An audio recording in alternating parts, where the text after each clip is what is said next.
Hello po mga bossing, ngayong araw ay dumating na ulit mga ating order na bigas. Dahil nga nung nakaraang video ko ay kunti lang ang ating stock. Nagdagdag tayo ng mga bigas na mabenta mga bossing tulad ng Isabela at mga Super Alsa.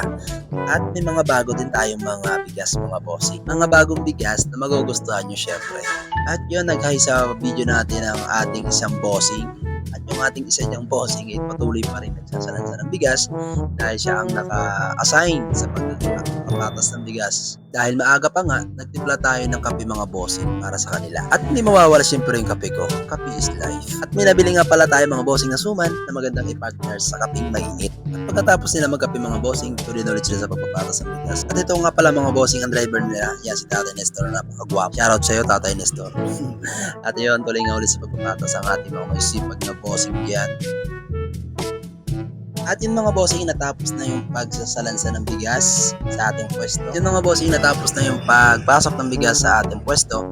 At ito, nagwawalis tayo dyan sa pag-displayan ng ating mga retail na bigas. Sobrang init mga bossing ngayong panahon, napainom tayo ng Sprite. Sprite pa naman, tubig na lang pala. At nilabas ko ng mga bossing dyan yung case ng soft drinks dahil dyan ko po ipapatong yung ating bigas na pang retail. At para hindi din siya mga bossing lumapat sa sahig dahil kapag lumapat sa sahig yung ating mga bigas, pwedeng masira siya, papawis yung bigas at mabubulok siya. Hindi ko nga pala dito yung muna para maganda yung pag tinayo natin siya, flat yung ilalim, diba? Para maganda yung tindig ng ating bigas. Parang ganito mga bossing sample.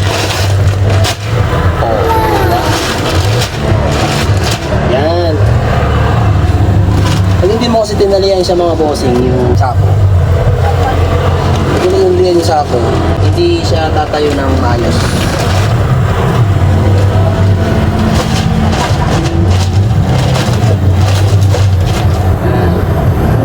At ayun nga mga bossing, ang purpose talaga ng tali ng sako na yan ay kapag itinayo mo na yung sako na may lamang bigas ay hindi na siya basta-basta matutumba.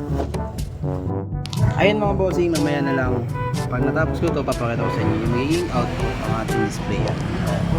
At ayun mga bossing, tapos na pa tayo mag-display at ayan yung naging result ng ating paghihirap kanina. At yung mga bossing, meron tayong bagong bigas, adobo rice, yun, hindi mo na kailangan ng ulam. Kasi nga, adobo na. At ayun, yung sinasabi nga din ng mga customer na kapag bibili, gusto nila yung kanin na hindi na kailangan ng ulam. Kanin, kaya adobo rice siguro. Meron pa nga dyan mga bossing sisig eh. Hindi lang kami kumuha kasi baka yung customer ay pag bumili na ng bigas, may dalang writers. Gawin nilang pulutan yung kanin. Ay mga bossing, dito na aking video. Thank you and God bless. Sa mga gusto magpa-deliver ng bigas, order na kayo mga bossing.